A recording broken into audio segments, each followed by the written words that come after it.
this feeling like when politicians are kind of like anti-intellectual, it's not by accident. Like maybe it's a strategy. Yeah. Well, buckle up because we are diving into that very idea with Andy Borowitz's Profiles in Ignorance. Oh, interesting. We're going to uncover how this whole thing, this trend, took root in American politics. And honestly, it's less about like actual IQ points and way more about creating a certain image. Right. And you get surprised. Some of the examples are wild. You'd think, really, a sharp mind would be like a good thing in politics. You'd think so, yeah. But Borowitz, he throws us right back. He starts with Eisenhower and Adlai Stevenson. Oh, okay.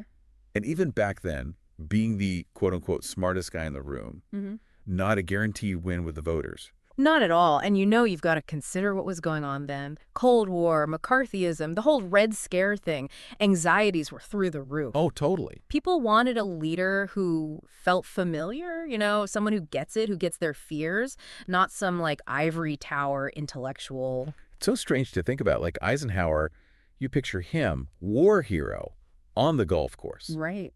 But his team, they downplayed how much of an intellect he actually was. The guy devoured books late at night, like a secret indulgence almost. Yeah, hidden depths. Total hidden depths. And then there's Adlai Stevenson, brilliant, loved poetry, fluent in Latin. Oh, wow. But he got painted as this like elitist egghead constantly. Right. It was like his intelligence was used against him. It made him seem so out of touch with everyday Americans. And you see this pattern, right, where seeming relatable, even if it means downplaying your intelligence, that becomes the strategy. Yeah, it's the opposite of what you'd think. Totally. But then this whole image over intellect thing, it explodes in the Reagan era.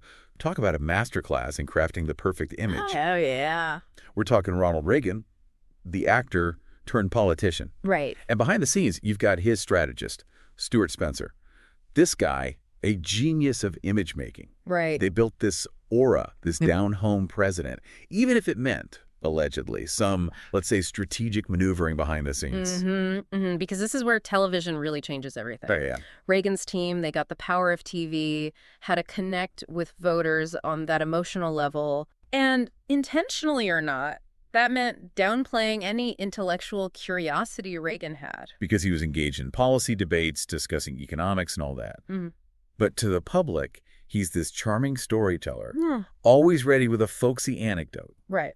Government is not the solution to our problem. Government is the problem. Classic. Classic Reagan. Yeah. And it resonated even if it kind of went against some of his actual policies. Huge defense budgets, yeah. Exactly. Supporting massive defense spending. The irony, it's almost like political bait and switch. Right. But, man, it worked. It did. But then, Dan Quayle. Oh, boy. This trend, it takes a bit of a tumble. Yeah. Because this is where the image, carefully crafted, hits reality. Yeah. And Quayle, bless his heart, he had a knack for gaffes. He did. And I'm not talking about, like, a slip of the tongue here and there. Yeah. This was misspelling potato. Oh. Comparing himself to JFK. Ooh. It was almost hard to watch. Painful. And the thing is, they tried to spin it, like, oh, he's just down to earth. But it fell flat. You did. Because there's a line, right, between relatable and incompetent. Oh, yeah. And Quayle, he tripped right over that line. Great time. You can play up the regular guy thing, sure, but voters still got to believe you can, run the country. Right, exactly. Which brings us to the Bush dynasty. Now, this is interesting, a study in contrasts. Okay. You got George H.W. Bush, the picture of, like, East Coast aristocracy, yeah. Ale, skull, and bones. The whole 9 yards. And then his son, George W. Bush. Yeah. Same Ivy League background, but completely different image. Oh, yeah. Texan rancher, the guy you'd have a beer with. Right, like one of the guys. Exactly. Yeah. And it was on purpose. This was like the era of the beer test. Just beer test, yeah. Could you see yourself having a beer with this guy? A way to connect with voters who are getting really wary of those Washington elites. Totally. George W. Bush, he tapped right into that by seeming like one of them. Yeah. Even if it meant maybe downplaying his own, right, brain power. Exactly. Remember that time he joked at Yale's commencement, said he wasn't a big reader? Oh, gosh. Kind of painful. Yeah. But you see the strategy. Yeah. You see what they were going for. But hold on to your hats because things are about to get even more interesting because then you get Sarah Palin and it's like, whoa, new era entirely. This wasn't just like downplaying the smarts anymore. Yeah. It's like a badge of honor to be like totally uninformed. It's wild, isn't it? The whole media circus around Palin, those interviews and the hockey mom thing. Oh, yeah. It revealed this big shift, man. Feeling over facts, expertise out the window. Relatable was the name of the game. And she was all in on it. Remember Troopergate? Oh, yeah. Instead of, like, actually dealing with it, she just went harder on the regular gal thing. Totally. And it worked because it played right into that distrust of the elites. Yeah. Suddenly, not knowing stuff, that's what makes you authentic, more connected to the average Joe. Wow. And you could say, this is setting the stage for what's coming next. Oh, boy, here we go. Because then, Donald Trump. The grand finale of Profiles in Ignorance right there. Pretty much. And this wasn't just downplaying anymore. It was like insisting on how brilliant he was. Evidence be damned. Like the culmination of it all, yeah. This is the age of alternative facts. Right. And he got that. He got how to play the media, how to just like overwhelm everyone with so much BS that tapped into those existing fears. Right. It's like reality itself got all warped. It's like when he said that thing about injecting disinfectant for COVID. Oh, man. Or the Bowling Green massacre that never even happened. Exactly. It was almost like a satire of everything that came before. Right. But, and this is the scary part, people bought it. By then, the stage was set, right? Yeah. Politics were ready to embrace unreality. So we've gone from Eisenhower sneaking books at night to whatever you'd call what Trump was doing. It's quite a ride. Quite a ride. But where does it leave us?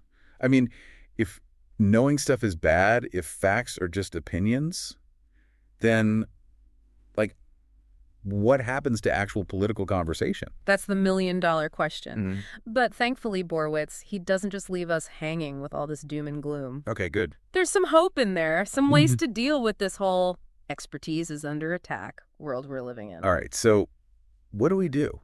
Because honestly, it feels like we've tumbled down the rabbit hole of anti-intellectualism. It can feel that way. It's kind of overwhelming. Borowitz's thing is, we got to fight back, but like from the ground up. A fight for facts, for logic, starting in our own communities. Okay. It's about being involved locally, pushing back against all that misinformation. So it's not just about, like, us being informed. It's about making sure other people are too. Exactly. We got to create spaces where knowledge matters, where you're allowed to think critically. Right.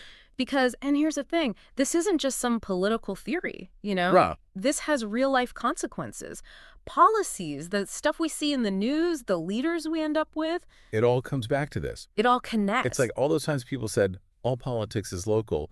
Suddenly, it's not just a saying anymore. Right. Maybe that's where we got to, like, refocus our energy. Absolutely, because think about it. This whole anti-intellectualism thing, it's not just happening in some far-off political world. Right. It's here.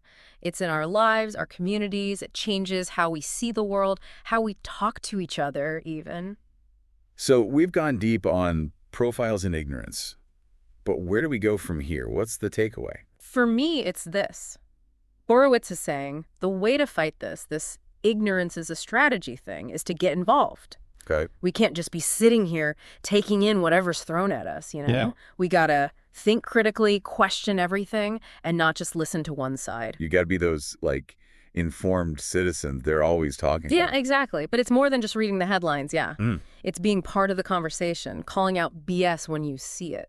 Yeah. That's how we fight back. But that can feel kind of impossible these days, right? Yeah. Social media, everyone shouting their opinions. It's overwhelming. But start small. You see an article, fact check it before you share it. Right. Have those tough conversations, even if it's with your uncle who shares those, you know, Oh, yeah. those memes. Mm. Get involved in local stuff you actually care about. Like your voice heard where it matters. Exactly. So it's about taking back the power of actually knowing stuff. Yes. Reminding everyone, ourselves included, that experts matter, facts matter. They still matter. They do. And we can all do that every single day in our own way.